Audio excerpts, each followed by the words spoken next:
મહાદેવના દર્શન આવેલા હોય તો અત્યારે સાંજનો સમય થઈ ગયો છે. છેલ્લી આરતી પણ શરૂ થઈ ગયેલી છે. ચારે બાજુ રસ્તા ઉપર ટ્રાફિક જામના દૃશ્યો સર્જાઈ ગયેલા છે.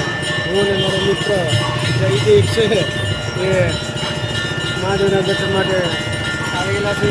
આજે અમારે તમને ગરુકુવન જવાનું હોવાથી ત્યાં બંધ રાખીને આજે મહાદેવના દર્શન કરવા માટે પહોંચી ગયા છીએ. તો સરસ મજાનો આરતીનો લાભ લીધેલ છે. અને ખરેખર જોઈએ તો એક નૈસર્ગિક વાતાવરણની અંદર બાજુમાં બંધારો પણ આવેલો છે અને એકદમ નિરવ શાંતિવાળું સ્થળ જ્યાં મહાદેવના દર્શન કરી અને ધન્યતા અનુભવી. જય મહાદેવ. હર હર.